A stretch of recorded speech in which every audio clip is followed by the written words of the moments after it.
Hi, welcome back. So this is now the third live album that I was asked to review. The next one will be the newest one, I believe, in terms of like being released. The Alice Cooper, Paranormal Evening.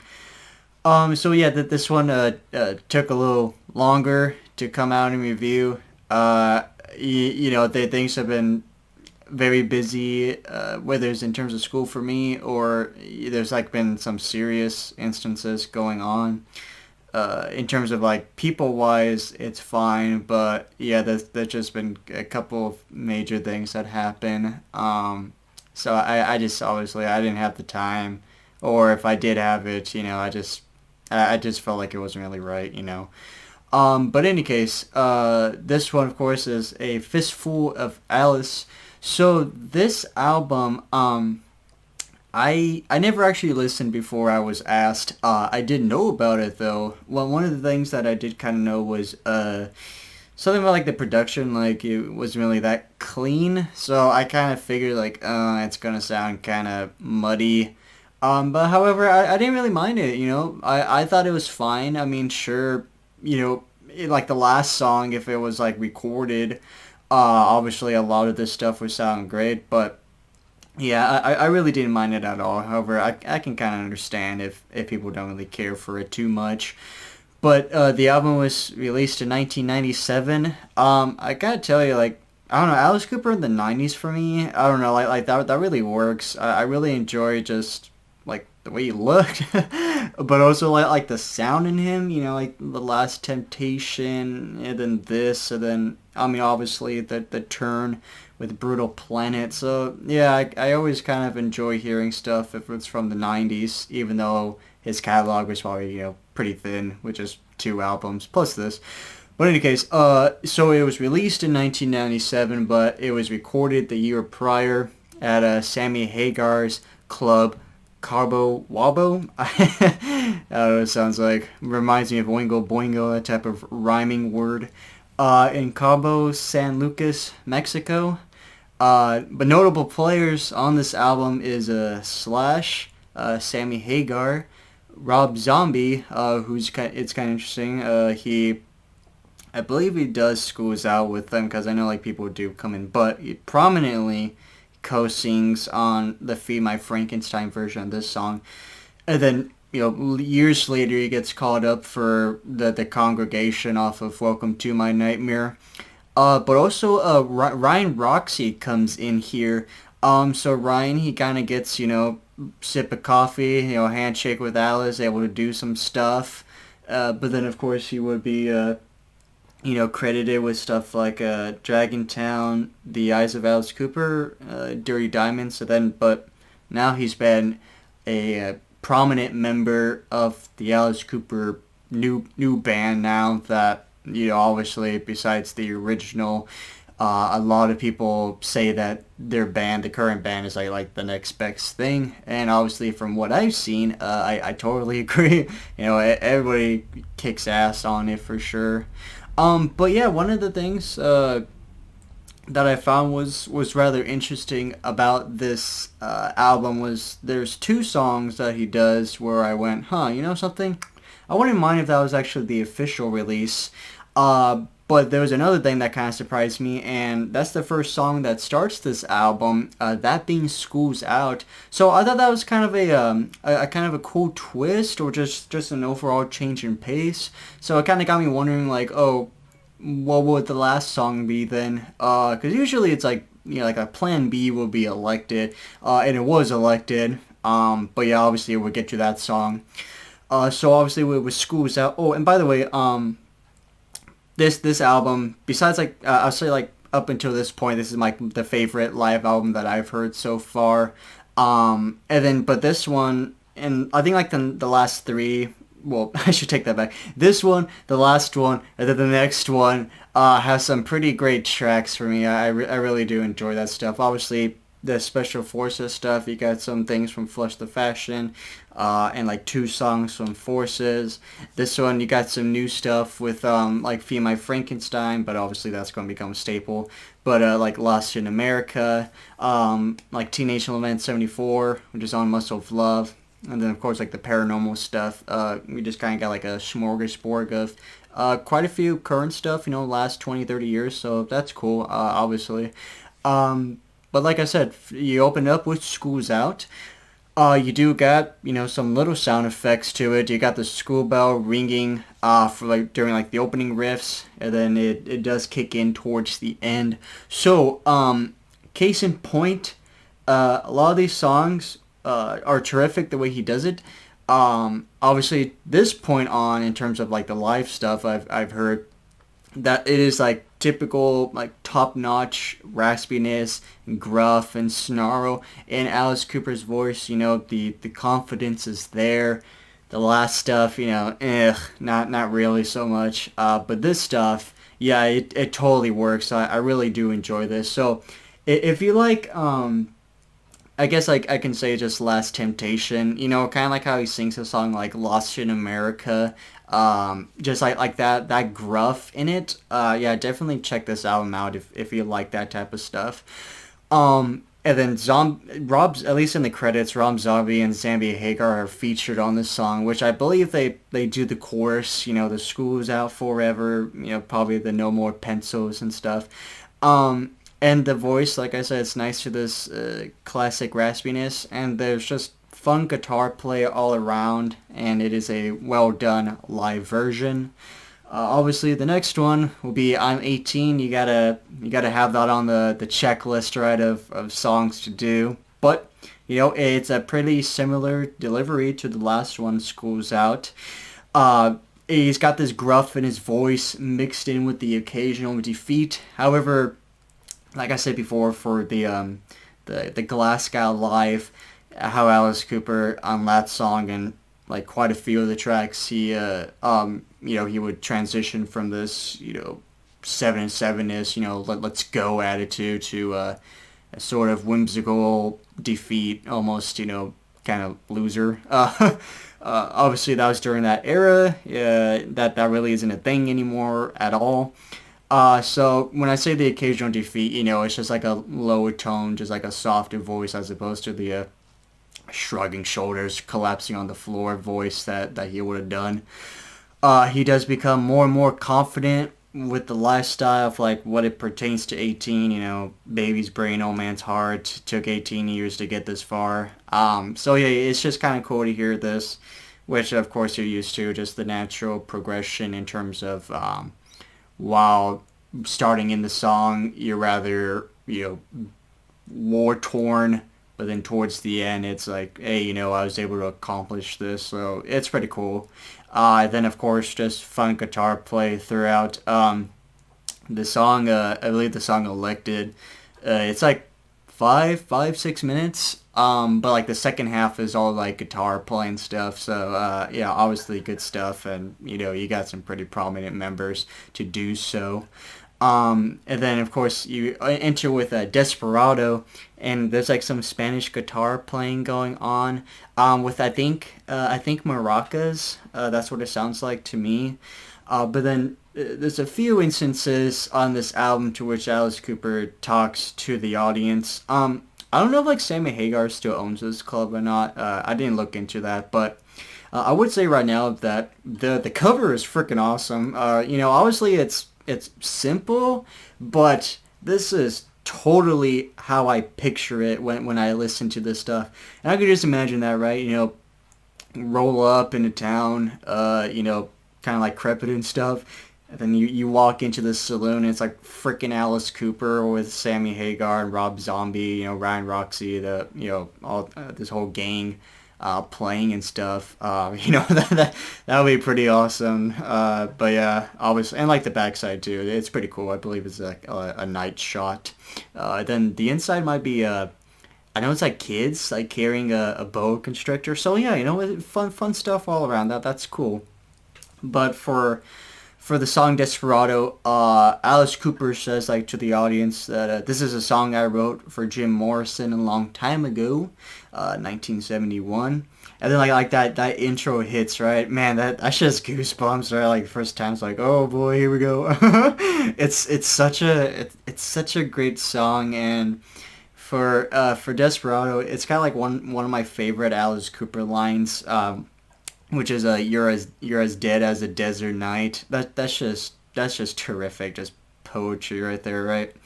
Obviously, he does the Morrison voice, but I would say it's more of his characteristic. So I was trying to think like, kind of like how he did the Elvis thing, but in Dragontown, but it's still Alice-like. So yeah, that's just what I kind of got from him. So not so much trying to do like a note for note Morrison vibe, but just have the Alice still in his voice. That's just like what I heard from it. And then of course, it punches through with high octane on various stanzas, like lines such as "Tell me where the hell I'm going," or "Step into the room by sundown. This will be your last goodbye." And then everything just hammering. And then obviously there'll be like little bridges where it kind of fizzles out, and then he's back to that Morrison vibe. It's just perfect picture, of this song. I would say though that I wrote down a couple of these lines when the way he sings, "I'm a killer, I'm a clown." The delivery sounds like it's straight out of The Last Temptation. So I mean, obviously that's only like a couple of years after this stuff. But yeah, I thought that was pretty cool. Then there's he greets Slash at the end of the song, because Alice Cooper. I found out about this because I really don't care for Guns N' Roses. I found out that he actually was part of a Guns N' Roses album. Which one I forget, but he was part of it. And then obviously Slash would join in Along Came a Spider, so that's cool stuff. But obviously Desperado ends, and then you enter Lost in America, which is a song like that I talked about before, to where like the first time I heard it, I didn't really care for it too much. I thought it was pretty repetitive, but obviously through like subsequent listenings and stuff, it's fine. He does remove a certain line, which I liked, because I always thought no matter how many times I end up enjoying the song, it's kind of dumb. But for Lost in America, it follows the same formula as the album version. I can't get a car because I ain't got a job, and then burn, so it just goes through the whole motions. I did write down that he did do this live recently. Live, not in terms of like his tour that's going on, but I think it was earlier in the year. I don't know if it's like for his like Christian rock thing, to where it was like his son was on stage. It was like outside concert and people were there, and his son was up there, and then I think like just other artists in general, but then like Alice Cooper showed up, his dad. And then they sung this song, so I saw that on a video. I thought that was pretty cool. I haven't heard this song live, so that was pretty cool to hear. But obviously, like I said, pretty step by step in terms of the overall original pressing of the song itself. But the line he doesn't say is the in a house with cable. I always thought that like I said, Alice Cooper, he likes to walk on a tight line between funny and cringe. I feel like oftentimes it kind of ends up on cringe. Like that one, it never really worked for me. You go through these motions of Steven, or just insert next shooter kid. And then it's just need a girl with a gun in a car, and then in a house with cable, and then don't you know where you are? It's just I get it, but I don't know. I never really was a fan again, but that's just a complete nitpick. So for the next one is Teenage Lament 74. I got a comment a little while ago. It was from the album rankings, and the guy was like, "Oh man, this is fucking shit. How can you have Much of Love and Goes to Hell at the bottom? I turned this off. You don't know what you're talking about." I don't know. I thought it was kind of funny. I guess I can have an opinion of my own. But then I was like, hey, something? Let me go back to Much of Love, because it had been a while, and I'm going to tell you right now. Muscle of Love, yeah, I still don't like it. But I would say though, my negative feelings. Oh, and by the way, please don't go to like the comment on the video. Please, he has a right to what he has to say. But I would say when listening to the album, my negative feelings towards it were subdued. I went, okay, I still don't care for this album, but it's not as bad as maybe what I thought a while ago. Like I said, I still don't really care for it, but I have mellowed to it. And then I was like, okay, let me listen to Pretty's For You, since I had that at 26 and I enjoyed it better. But hey, man, that's just me. But Teenage Lament 74, so this is one of the two versions that he did on this album that I went, hey, you know something? If this is what the album sounded like, I would be on board. Because, it's not so much the material that's on the album, because, I like Lacing Whiskey, even though, 50s sort of film noir stuff, doesn't scream Alice Cooper, but it works for me. But obviously, I'm in the minority when it comes to that album, how low it is. But it almost kind of reminds me of Blondie's album, Auto America. Have you ever listened to that? So it's not like a new wave rock thing. It's mostly a jazz blues feel. It's not my favorite. I actually have it. It's not my favorite, but there's some decent tracks on there. Also, it has the song Rapture. I'm sure you guys probably heard of that before. But in any case, for Teenage Lament 74, it still does follow obviously the same basics for the song, the same formula. What are you gonna do? But just more in terms of the gruff that he has in it. But obviously to start it off is just the guitar, the drums, and the piano going off. Like same rhythm but current voice. It gives it this real roughness and edge, which, if I was to boil it down, like I said, if Muscle of Love, to me, if it just carried the attitude of like $1 Billion Babies, but just had it in those songs, I would be on board. But again, I'm sure I'm pissing a lot of people off. Welcome to Caretaker Want It. No. Hems but for the song itself, yeah, hems and flows with the motions of the song, because it's a good song. A good story that goes on through it. Don't get me wrong there. But yeah, like at the end of the day, the song for itself, if you like Muscle of Love, I think you would definitely like this one, especially the song. And yeah, I enjoyed it regardless of what I feel about the album itself. But then you enter into a ballad being I Never Cry, which I was kind of shocked about, simply because I didn't realize how much of a how long he carried it on tours. I thought it just kind of died once new wave kicked in, but then obviously when I listened to the Glasgow, it's like, oh, he's still doing this. And then once you get to the Blood and Guts Nightmare Return stuff, I'm like, okay, there's obviously no way this song can fit in anymore, right? So yeah, I was kind of surprised to hear this, but it's good. The instruments, of course, are laid back. He does sing it in a sad ballad-like. However, it's more rich in terms of his voice. Think of something like his delivery on the song Something to Remember Me By from Welcome to My Nightmare. That's where I think if that song would have been done during Goes to Hell, Lacing Whiskey, it would have been a much more broken heart feel, as opposed to obviously that song. It's a like, babe, I'm gonna miss you, but I'll be back, trust me type of feel. So yeah, that's what I felt about the way that he sung this one. But at the end of the day, it's a real emotional piece, and like I said, I was just kind of surprised that this song survived that long on a track list. But the next one would be Poison, which is the second song that I thought, you know something? If this is what the album sounded like, or just the song itself, I would probably go for that route more, because I did listen to Trash a couple days ago. I was like, yeah, man, I enjoy this.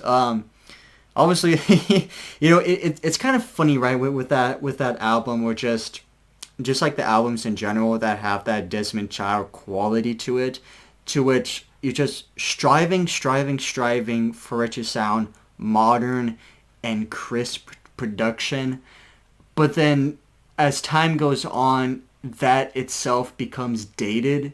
So you're essentially just putting in so much effort for something to eventually be kind of like a lost cause. Because when you listen to trash, it's like, yeah, it's modern for the time, and that being, it sounds aged, right?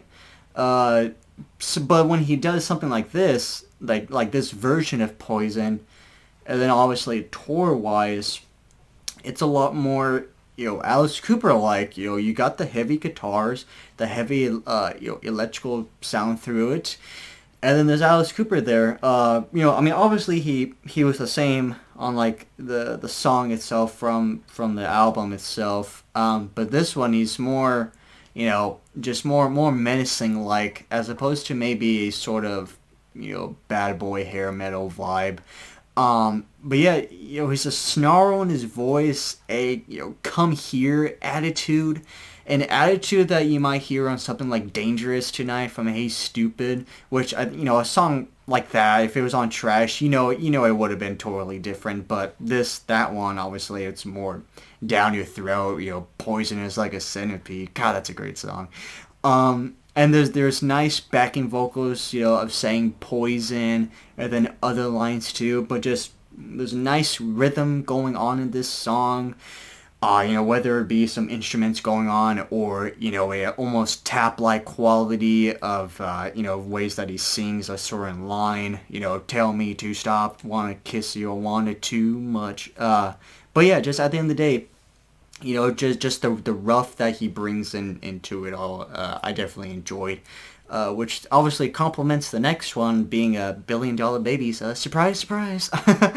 It is a much better version than the two ones that I've heard. Obviously, like I've said, there's a difference between the pre and the post Nightmare Returns, but it is nice to hear. Because like it's like at the end of the day, like the whole song is like, you're supposed to be having fun, dude. Like you're getting head, but then like the end of the other two ones, it's kind of like I am thinking and regretting every decision I made in my life. But this one, and obviously, future wise, it's like, yeah, fuck yeah, $1 Million Babies.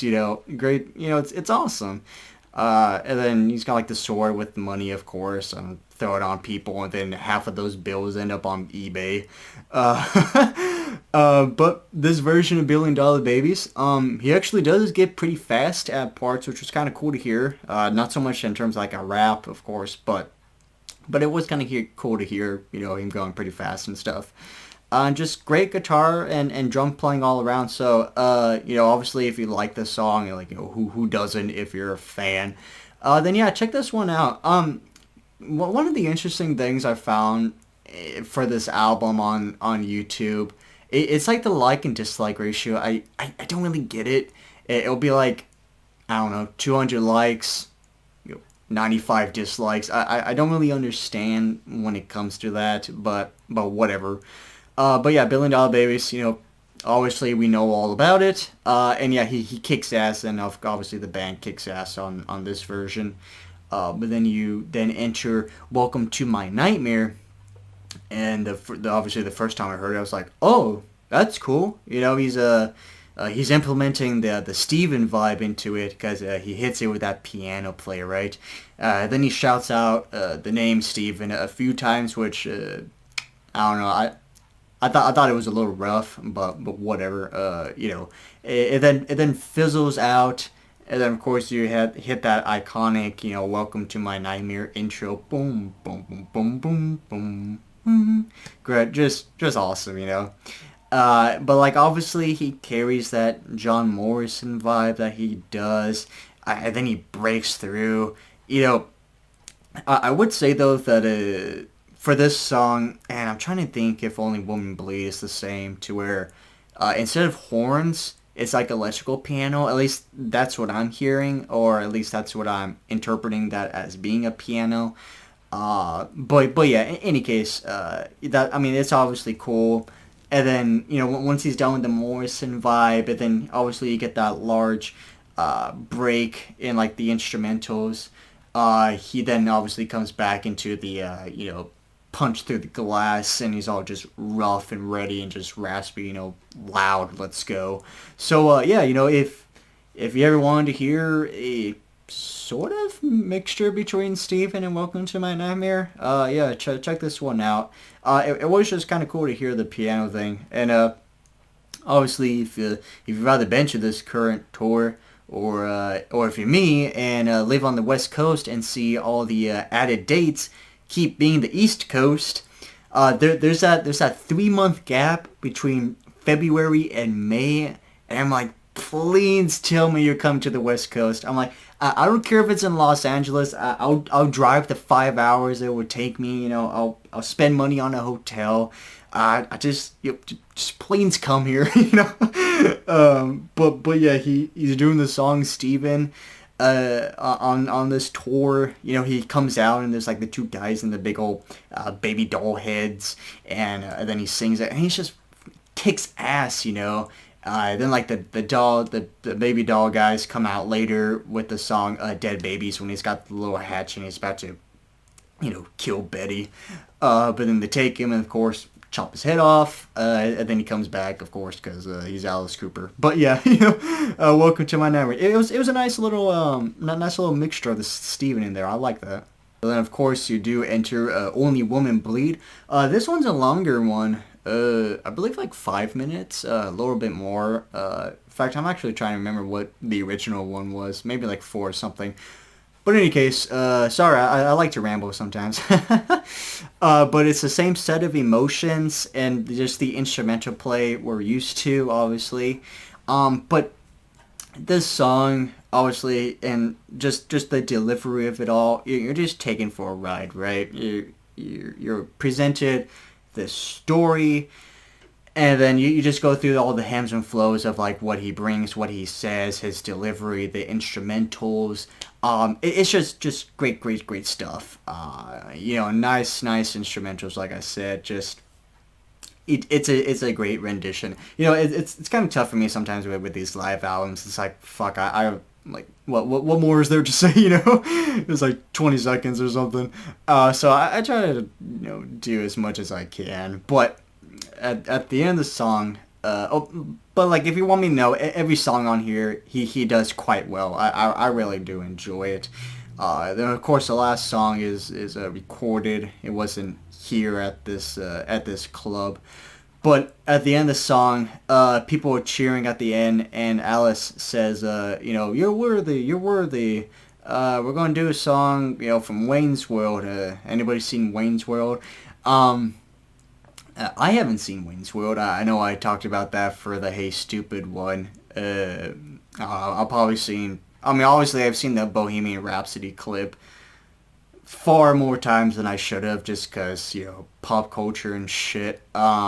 But I have seen the Alice Cooper stuff with the Hey Stupid and the, We're Not Worthy, the Milwaukee, so, it's fun stuff. But if I was to ask Alice Cooper, I'm like, man, you're part in Wayne's World. Is that a blessing or a curse? Because it's right up there with the chicken story. At least the chicken story, he just has his bullet points of what he talks about. Like, oh, it's a bird. I thought it could fly, so I chucked it, and then the first 3 rows are like handicapped, and they ripped it to shreds. I threw it back. It's on the papers. Frank Zappa calls. No, I didn't. Okay, say that you did. Oh, Colonel Sanders kills chickens. And I have to say this 2.53 million times in every interview for the next 50 years, right? It's like Ozzy with a bat. But yeah, this one is like, it's like practically most interviews you see. It's like, we're not worthy. And then Alice is like, But yeah, Only Woman Bleed. It was good, obviously. He kicked ass at it. But then obviously after he's done saying that, you then enter Feed My Frankenstein, which is co-sung by Rob Zombie. I had to look up his age. I was like, man, like, how old is he? It's like, oh, okay, so he did this in his, mid-20s. I've never really listened to Rob Zombie. I really only know him for for like the Halloween movie he did. Like he directed the Michael Myers one, and of course the song Dragula. Like I'm such a normie, but yeah, that's kind of a fun song, the Dragula. But in any case, for Feed My Frankenstein, obviously, like I said, he will be later on in Welcome to My Nightmare. But yeah, like I said, it's definitely co-song. Alice does carry parts by himself on this song. They come together, of course, for the Feed My Frankenstein. I believe Rob Zombie did the intro. I ain't evil, I'm just good looking. So yeah, it's kind of I mean, if he would have done a co-song with Alice on like another album as opposed to just almost like a special guest thing on the Congregation, that would have been pretty cool. And then, but just at the end of the day, like I said, Feed My Frankenstein, you know what it is, you know what's going on, just the whole vibe through it out. And yeah, they do a great job. Obviously, I believe this was added on the tour. No, I take that back. That was Hey Stupid. But yeah, obviously this is an almost guarantee on tours, and yeah, the backing for the band sings, the Feed My Frankenstein lines, and then Alice, of course, comes in as well. Yeah, but yeah, at the end of the day, it's a it's a very fun song, and definitely, like I said, it definitely elevated his career that with Trash as well. Few years prior, but to finish off the like studio, I take that back. The club version of the album is Elected. So I was like, oh, that's pretty cool. I'm like, oh wait, that means that there was an election happening. So let me check it out. So yeah, 1996, Bill Clinton defeated Bob Dole for his second term. So there you go. Slash plays a small solo on here, but like I said, it's pretty reminiscent to the Billion Dollar Babies version. Just give Alice Cooper a voice, 20 plus years and more experience, and just more rough. Then there you go. He still obviously carries the elected stuff. I think it was like what 2016. Like the Trump Clinton, Hillary Clinton when they came out, because like people were dressed up as them. I believe that one was in Australia. The like one of the live things that I saw on YouTube. But yeah, he still does a good job, because you kind of wonder sometimes, like for a long line like Elected, how it's, supposed to be, or like is carried out, or, like a halo of flies, how it just screeches out flies. Obviously, he can't do that now. However, he still packs the punch to it. And then obviously, the band that he has now, you imagine like listening to Halo of Flies, my god, that'll be, fucking money right there. But the song stands out not only through his voice and the lyrics, but, just how the long solo that encapsulates the second half of the song. Everything's just fun. That's like the number one thing that I get from this album. It's just people are having fun. The guys are having fun, having a good time. And then the audience itself is as well. But yeah, long solo, just terrific. I mean, is it amazing? No, but it's fun, and that's what matters. So I don't know if this is what it's like like on the CD, but on YouTube it ends with like a Spanish broadcaster coming in. So yeah, I thought that was pretty cool, kind of like a homage to like where they are, playing in Mexico. Because I know when I listened to the Alice Cooper live in Glasgow, there was a bleed in. Oh, I think somebody said like they heard it on the radio, like FM or something. Because like there's like a Brit or Scott comes in for, I think it was Generation Landslide, and he says something along the lines of, well, I'm going to tell you right now, that's best one I've heard tonight. So whether that's like in the official LP, that I don't know, but yeah, it's kind of interesting listening to it stuff. But to finish off the album itself is a song called Is Anyone Home? Now, I never heard this song before, obviously, since I never listened to the album. But the first time I heard it, I went, wow, this can totally fit on the eyes of Alice Cooper. I get Novocaine vibes from this, especially some of his deliveries, like the hello, hello, is anybody home? It's just great, and the lyrics itself, there's like one stanza that I'll get to, which totally reminds me of like another song he did, but it's just to me when I thought about it, I'm like, oh, to branch this out to another artist, off like the album Magic by like Bruce Springsteen. The opening song is Radio Nowhere, which is a great song. That's actually one of my probably my favorite album by him. I know like a lot of people it's like Born to Run or like Darkness on the Edge of Town. For me it's Magic. But yeah, Radio Nowhere, same vibe to it. It's just great stuff. I don't know exactly what the message is in terms of like, is it an Alice Cooper message or is it just somebody kind of trapped in life and nobody's talking to them, nobody's really communicating. They're kind of just like a shell in life. They're bedridden. And he's just waiting for an angel to come down, pick him up, and leave this sad state of mind that he's in.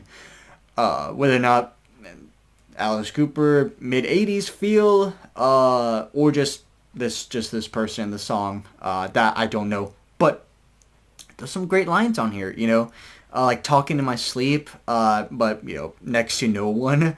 And then I do love the delivery where he says, shoulda, woulda, coulda been. Then he's like, be a leader like Marlon Brando. Eeny, meeny, miny, mo, caught a virus, won't let go. So obviously, like, when I'm saying it probably sounds kind of dumb. But just the way it's delivered, it works. Yeah, I really do enjoy this song. But yeah, people love to talk to him when he's out. Treats him like the news at 11. So, you get like 12 watchers, So, I thought that was a great little line there. And the part that I said that feels like from another song is Wind Up Toy. When he says something lines of living in a big dollhouse with no one home but a mouse. It totally got me that vibe of, Steven in the, white room and just little bugs crawl from under the floor. And someday soon, so will I. The fact that song, Wind Up Toy, isn't sung live is fucking criminal. I'm just going to say it right now. It is criminal that Wind Up Toy isn't sung live. I know you can watch it on YouTube. I think it was 1991, in which he's in like a big old, like baby cradle, just like Baby Gate. And he sings the song, but man, I haven't heard anything else from that song. It's just a shame, really. But yeah, like one of the lines that he really does hammer in is so lonely can almost taste it. So yeah, if you like the Eyes of Alice Cooper, if you like that sort of Green Day-ish feel like on the song, like a Novocaine, then yeah, definitely check the song out. Is Anyone Home? But for that, the album itself is pretty good. So yeah, like I said, obviously these past three ones that I've heard, this is obviously my favorite. But let me know, you guys love it, you guys hate it, please let me know. Otherwise, I'll see you guys next week. Maybe next Saturday, because like it's kind of busy as well next week. But in any case, obviously that's going to be for Alice Cooper Paranormal Evening. So stay tuned for that. But guys, thank you so much for watching.